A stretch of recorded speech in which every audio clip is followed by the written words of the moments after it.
This is Minecraft Bedrock Edition, the version of Minecraft that's available on all platforms with some differences to Java. Some of those differences are amazing, while others not so much. Today, I'll be surviving 100 days in Minecraft Bedrock. I'll build up an awesome base, attempt to beat the game, and try really hard to not die. Day 0 began like every day 0 begins. I gathered some seeds, fed a chicken, and picked flowers. What I meant to say was, I chopped down some trees, crafted a wooden pick as well as an axe, gathered cobblestone, and carried on. I took 3 sheep out so I could sleep the night, and I also needed food, so it works out very well. I hiked up a neighboring mountain and was able to make some new friends. I came across my first iron and coal of the world, cooked up some food as I mined those resources, slept my first night, and took out these zombies who didn't get much rest. Day 1 begins with the start of an exploration of this world. There were more animals along the way, and I gathered some sugarcane for future use. There was a ruined nether portal that didn't spawn a chest, so I spent some time moping. Afterwards, there was a birch forest that led to a dark oak forest that was touching the new Pale Garden. I fought the Pale Garden Guardian on my way there and entered this new biome for the first time ever. After entering and quickly getting down to half health, I realized it probably wasn't the best idea to go into these compact biomes without any proper gear. I slept the night and continued with my adventure with the plan to come back at a later day. This dark oak forest turned out to be massive, and there was a smaller Pale Garden in the mix. When I finally made it out, there was a lush cave tree right outside. This will be another spot I come back to at a later day. My first look at the new dog variant in Minecraft, and with my 3 bones, he won't be mine. It's the beginning of day 3 and I've made it to the ocean. Let's craft the boat and venture off. I quickly found a shipwreck with a guardian temple that was just 100 blocks away. Not too much further was a village as well as a cherry blossom biome. I decided to check out this ship despite the guardians, and my first chest amounted to pretty much nothing. I went back down and was able to get a buried treasure map as well as the coast armor trim. I followed the map to the treasure, which was actually buried under stone, something I haven't seen before. The drown who buried this chest tried to stop me but was mostly no match. I crafted an iron shovel from what I found day 1 to try and make some progress finding this chest. After digging up a small pocket underwater to try and find the loot, I was for some reason unable to craft a crafting table. Eventually that got sorted out and I was able to keep digging. Soon after, the chest finally showed up. Let's see what we got.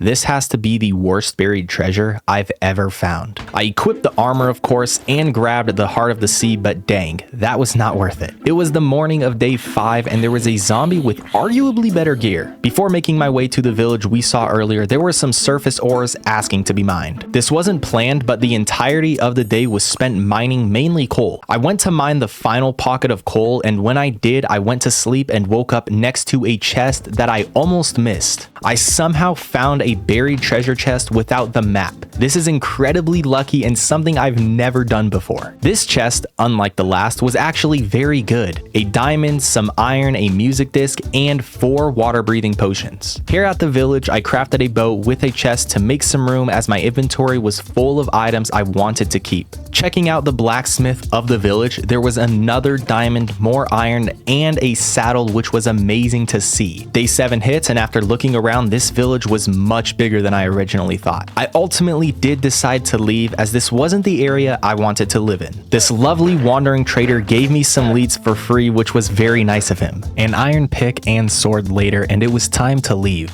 I went around the Guardian Temple and carried on rowing. Not far from the first one at all, there was a second ocean monument. By the night of day 7, I've finally reached land, and it was a savanna biome. I got back on my boat and went along. While it was raining, I came across this mountain that looks very cool. After climbing it, I saw a pretty big village down below, and taking a look at the surrounding area made me want to live here. On the beginning of day 9, here's a better look at this world generation. Next up, it was time to get this mountain ready. I set up a little camp spot, smelted up the iron and food I had collected, and began to chop down trees, including this first spruce tree. Day 10 begins, and I was starting to question living up here. As I was looking at the previous village from the top of the mountain, I saw another village off in the distance and went to check it out. On my way there, I came across this horse, and after taming it, I went back up to the mountain to grab the saddle I found earlier. I put the saddle on and was happy to see that it was a pretty fast horse. Looking at myself now, I realize this is the first time I've wore a full set of chainmail armor in years. After I noticed that, I checked the jump on this horse and was sad to see it couldn't even jump 3 blocks. I made it to the village and harvested some crops, including some carrots. I borrowed a bed from this villager on the night of day 10, and on day 11, I came across another horse. This new horse was slightly faster, but also couldn't even jump 3 blocks. The villagers had their own horse, which I thought would be faster because they kept him around, but once I rode him, he can stay here. Back at the first village next to that mountain, there were more horse pens. This first one here gave me the most trouble so far, but could actually jump. It had a similar speed to the previous 3, but could clear 4 blocks. I tested out the final horse, but it being slightly slower was an instant no. That means horse number 4 is the winner. I put the original in a pen with number 5 and went to sleep. Starting off day 12, I began to explore this village and saw a third village off in the distance. I hopped on number 4 and went to check it out. This village had a much larger mountain right next to it. While I was checking out this village and its surroundings, I saw a 4th village not too far in the distance, along with another ruined nether portal. On my way to the portal, I found an open dripstone cave nearing the river. This portal was right on the edge of what looks to be a pretty big ice spikes biome, as well as a large cherry blossom biome. In the chest, there were some gold boots, but I had to stop looting quickly because number 4 stepped on a magma block, so I had to move him to safety. On my way to this 4th village, I saw a really cool building in a perfect spot on top of this hill. I slept at this village, and since I know for a fact I won't be living at this one, I took the lanterns that these nice villagers were offering.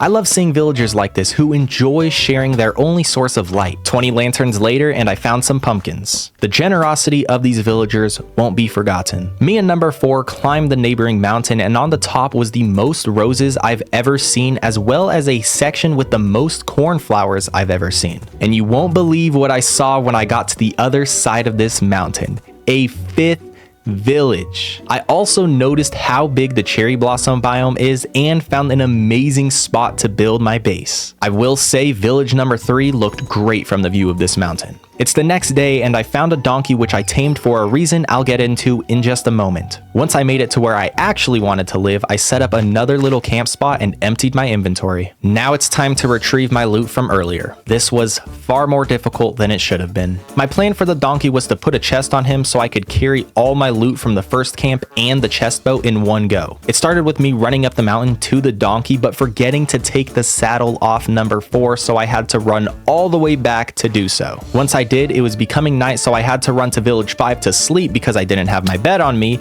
and I got fairly low before making it there. The first 2 houses I entered didn't have beds, and the 3rd house had 2 zombies who didn't want me to sleep. Afterwards, I made it to the donkey and went all the way back to campsite 1 and gathered my loot. I went on my way to the chest boat, but I had to split off from our donkey temporarily. If it hasn't gone bad enough yet, I got lost on my way to the chest and had to look back on this video to see where the coordinates are from where I got off. It's the next day I made it back to my loot, rode back to where I dropped the donkey off, but he decided to leave me. I looked around and couldn't find him, so I guess that also means bye-bye to my saddle. Awesome. I made it as far as the water could take me before this mountain cut me off, only to see that all of the loot I needed to carry could fit in my inventory with no extra chest. That being said, this entire trip was mostly unnecessary. At least on the morning of day 17, I was able to start a cow farm. Yay. It's now time to begin building my base. I started with planting spruce saplings, then went to place my sugarcane that I've been collecting. Afterwards, I terraformed some of the land below the hill where my house will be on for some space to plant some crops. I went through multiple iron hoes tilling the grass, but now that I look back, I realized that I should have used a stone hose instead of these iron hoes to save what little iron I had. Day 19 strikes and I plant wheat, carrots, and potatoes. I chopped down 2 of the spruce trees that I had grown, and neither of them gave me any saplings. If I don't want to run all the way back to the spruce biome, I'm gonna need this last tree to drop some. I dug into this mountain to start my mine shaft and to also gather some cobblestone for the upcoming build of my house. As I was digging out this first room, it led me to a hidden cave inside the mountain. It's the next day and my spruce tree still hasn't grown, so I made the decision to run back to the taiga biome to gather saplings. We're 20 days in and I still haven't built anything. I am very close to having everything I need to start building my starter house. On my way there, I did loot up the ruined nether portal that I forgot to check out earlier and got 2 gold blocks as well as gold horse armor and a shovel with silk touch. I also went looking for our donkey because I was in the area, and what do you know? This is great obviously to have him back, but also to get this saddle back for number 4. I chopped down some trees and got 20 spruce saplings before leaving. I made a temporary bridge to get back home and got to use my favorite feature in Bedrock Edition. I gave number 4 his horse armor and planted all the trees. On day 23, I climbed up the mountain behind me and gathered cherry wood. While chopping down trees, I saw a really cool looking illager outpost. I also noticed that this is the biggest cherry blossom biome I've ever come across. To add to how cool this was, I found my 6th village off in the distance. Day 24, I fight my first enderman who wasn't too difficult because he's too tall. Sadly, no ender pearl. On my way home, I found an area that I liked way more than I'm currently at. For the second time, I'll be leaving what I had planned to be my base and going to an even cooler location. It's close to where I live now, as I just need to follow this river. Transporting everything I have won't be too difficult because I have this boat chest. I gathered all my crops, and on day 25, I began to drop off all my loot. It only took a total of 4 trips, including getting my horse and donkey over here. I then spent the rest of day 26 terraforming the land for where my actual base will be built. Day 27 is here, and let's begin with the first build of the world. I first planted some spruce trees nearby, then began with the layout of the house. I went around building the base with cobblestone. I then added some stairs to get up to the front door. Afterwards, made an outline on the top layer with spruce logs. I then stripped those logs and built up 4 blocks on each of the corners. This chicken liked what he was seeing and decided to join me. While I build, let me explain my plan for this base. I want there to be 2 main sides split by this lake. One side will be built with mainly spruce wood in a more messy look, while the other side will focus more on cherry wood and be very clean. I've never done anything like this, but I believe it'll turn out looking very nice once I get both sides built up. I'd also like to add a tower or maybe some type of dam here built with both spruce and cherry wood. Back to the build. I'm building a basement under this house where I will store all of my items for the time being. My shovel was getting low, so I left to go craft a new one, and when I did, I saw a creeper fighting a wandering trader fighting a drowned with a trident. Another thing that I've literally never seen before. I think what happened is the drown attacked the trader, which triggered the llamas to attack the drown, but the llamas missed when they spit at the drown and they hit the creeper, which that triggered the creeper to explode. Day 31, let's get back to it. I continued to dig out underground with the chicken's help, making executive decisions. As I placed these chests, I got even more help from the chicken. If you have any name suggestions, please let me know. I organized all my loot and planted sugarcane. Day 33, here we have a final look at my starter house. From the outside, it's very different from anything I've built before, and as we go inside, it gets pretty cozy. I don't have any windows. Instead, I'm using these trapdoors for spots where glass would usually go. There's a ladder inside that takes you down to the chest room, and there's also a door as another way to get in and out of this chest room. Yet again, it's time to clear out some land. The rest of day 33 and most of day 34 was all digging up grass. Once I was done with that, I had an idea to allow a small river to flow through here. I began to dig out an area connected to the river we already have, and by the end of the day, I had it all dug up and ready to go. Just by placing water and going with the flow, it wasn't difficult at all to fill the entire river. This new crop farm will follow it along the sides. I borrowed some more leads from this wandering trader, and he was surprisingly impressed. All that was left was to plant the crops. I harvested the sugarcane that was growing and extended that farm. Can you guess what I did next? Yep, more terraforming. This time getting land ready for animal pens. If you look at the bright side, all this digging has gotten me a chest full of dirt. Yippee. I've ran completely out of iron, so I had to revert back to stone. Day 40, I harvested some crops and extended my sugarcane farm to the other side of the lake.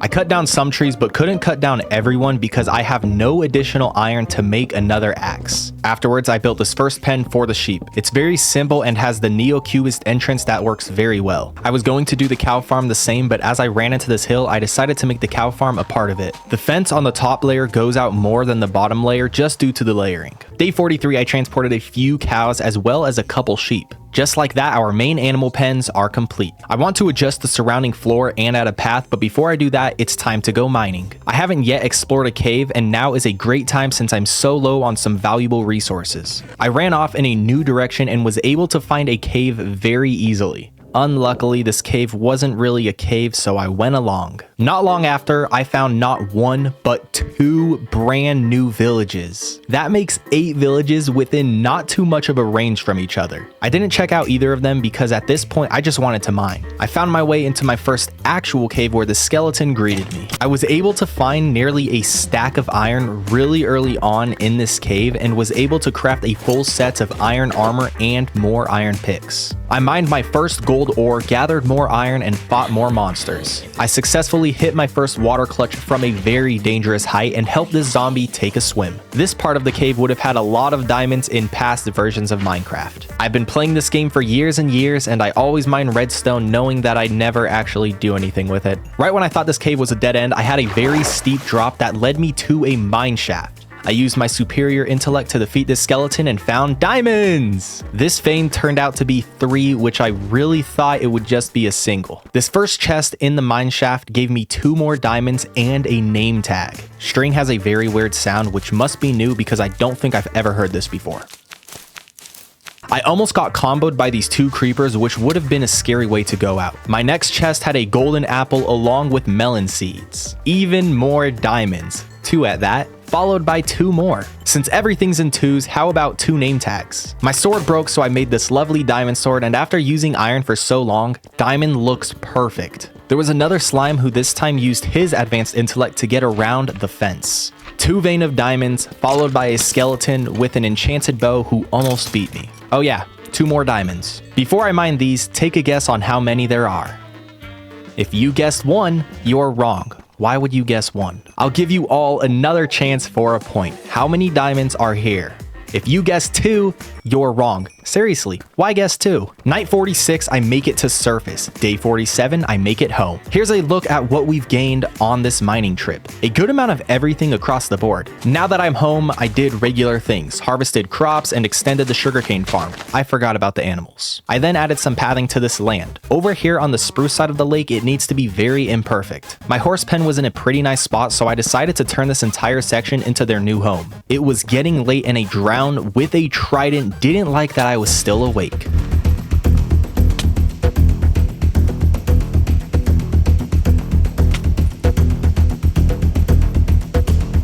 Down to 1 heart, I was panicking to get away. I know this isn't hardcore, but I really don't like to die. I made it home and went to sleep. When I went outside to see him burn, instead of running to the water, he just trampled my crops.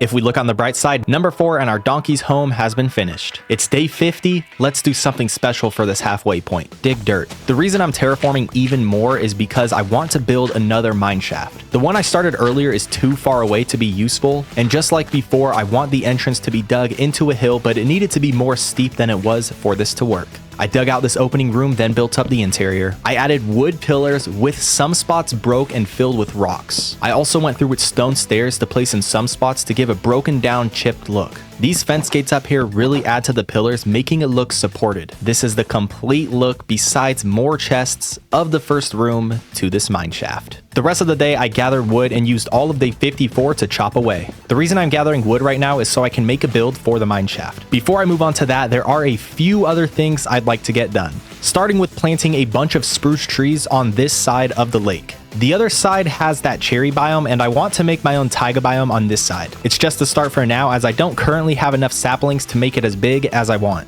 Making my first effort over on the cherry side of the lake, I terraformed some land. Dig, dig, dig.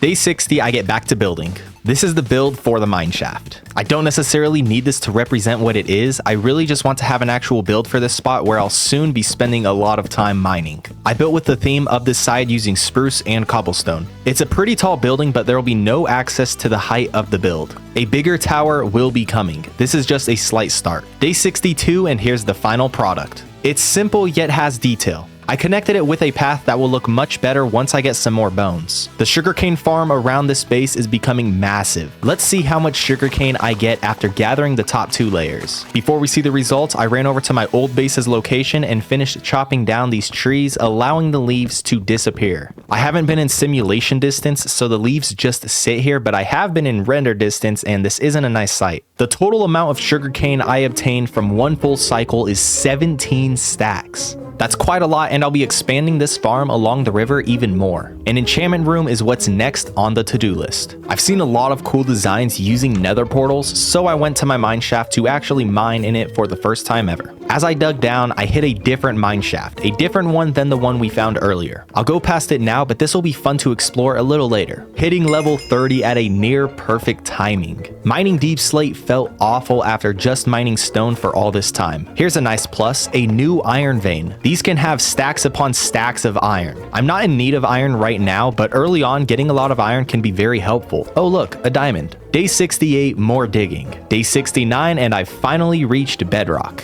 I got pretty sidetracked from my goals as I've been getting this mineshaft going, so let's go check out the real mineshaft. I quickly got 2 name tags, which makes 5 total so far. I of course fought some monsters, and in my third chest was another name tag along with 3 diamonds. Definitely the best chest luck I've gotten in a world. After exploring for quite a while, I found my way into this cave that looked very promising. What I want to find now is a lava pool so I can gather a lot of obsidian. I found lava, but this doesn't quite qualify. Here's deep slate coal. I think it's rare, but not rare enough to leave. Day 71 begins with a battle of good versus evil. I did find diamonds while I was down here. I could have saved them for when I inevitably get fortune, but I decided to mine them anyway. Made my way into a dripstone cave that had a diamond. Soon after, I found what I've been looking for. Time to mine. I was only able to get 22 blocks, so I went to find another lava pool. 1 stack of obsidian later, I found this huge lava pool. It's fine, I can still leave the cave. I have no torches and I'm lost, so I just dug up. I completely forgot that I could just craft torches. I mean, I had the wood to do so. Enjoy watching me dig up in the dark.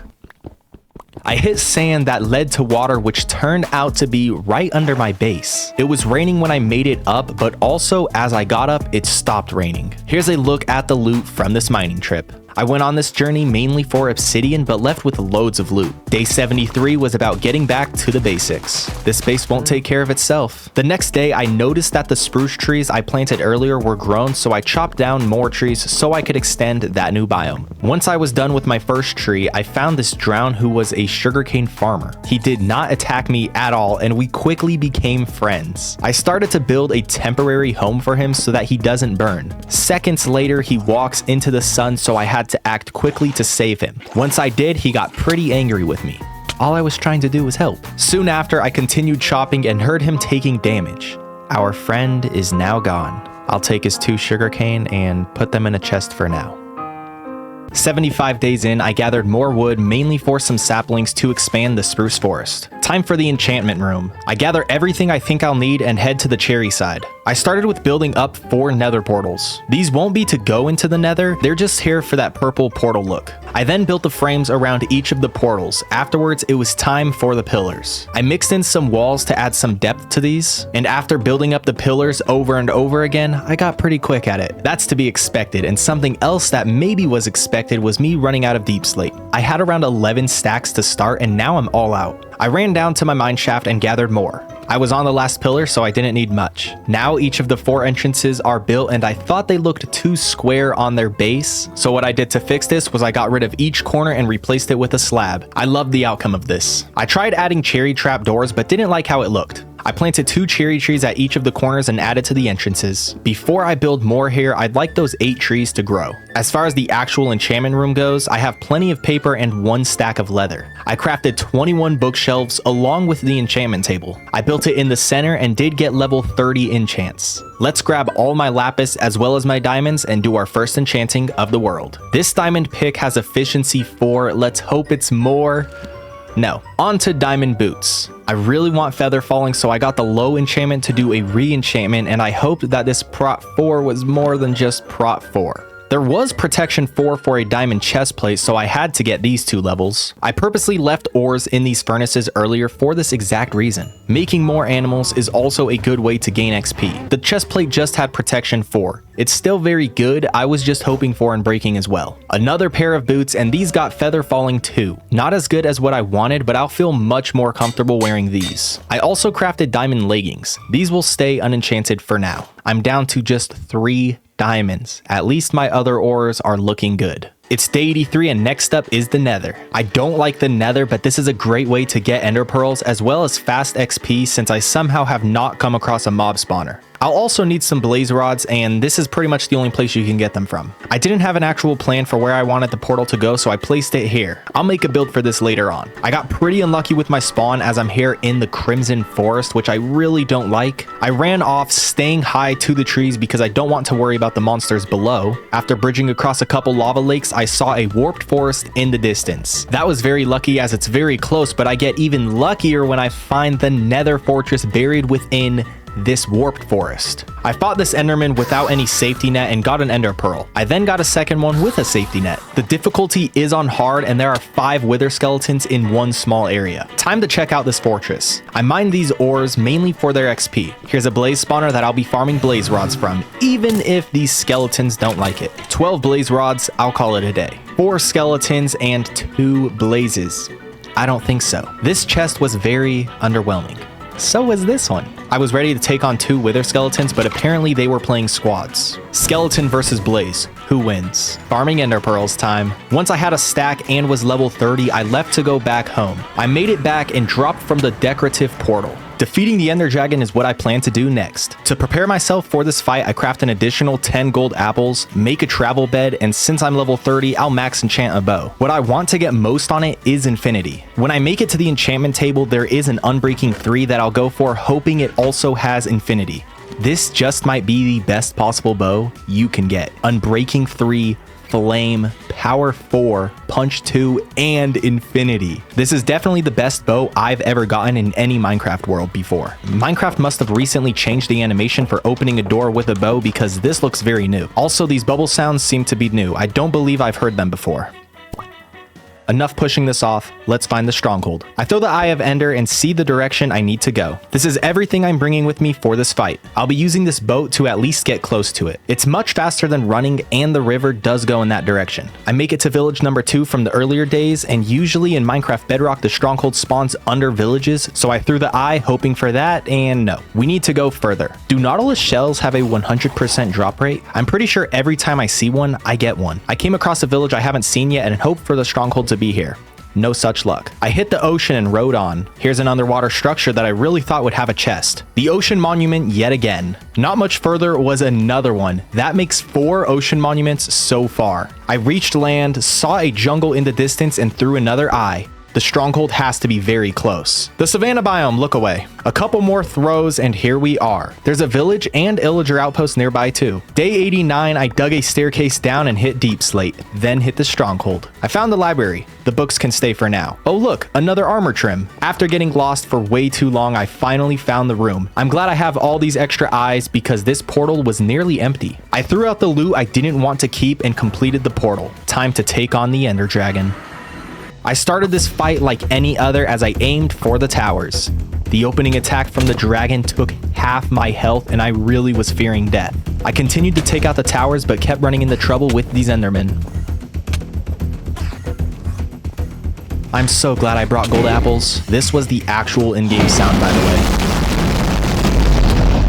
The ender dragon was literally breaking the sound barrier. I tried to stick it out and defeat the dragon, but these endermen are too much. Just like that, I've conquered the end. That fight was pretty difficult overall and very scary. I hit level 70 and didn't forget to grab the egg. I could have just left at this point, but instead I decided to go through this so I can get shulker chests and of course the elytra. I spawned in and was very happy to see an end city so close. Unfortunately, there was no ship, meaning no elytra. I still decided to loot it just in case there were nice chests. I got pretty low here due to the endermen that don't like me for some reason. Yay, I can fly! Oh, is that an actual end city? It turns out that the end city actually did spawn right next to where I spawned. That is crazy lucky. Never before has this happened to me. I built across the void on controller so I can crouch. For some reason, Bedrock keyboard and mouse doesn't allow you to have a toggle crouch option. You can only hold. The opening chest to this city only has iron loot. Wait, this is actually a very good diamond shovel. Chest 2. Nothing. Usually these cities have pretty good loot. I'm not collecting any end rods because I recently found out that you can just craft them. These are the chests you normally come across. An upgraded sword, even with the curse of binding, upgraded pick, and upgraded boots with feather falling 4. This is why feather falling 4 is probably my favorite enchant in the game. Feather falling 4 really helps a lot, but it will not help this. The elytra are now mine. Let's see what these chests have. Not the greatest loot, but I do believe it can be useful. The second chest had some diamonds. Usually that won't be too helpful because by this point I'd have a lot, but since I only have 3 at home, very helpful. I built a platform for the dragon head and flew on home.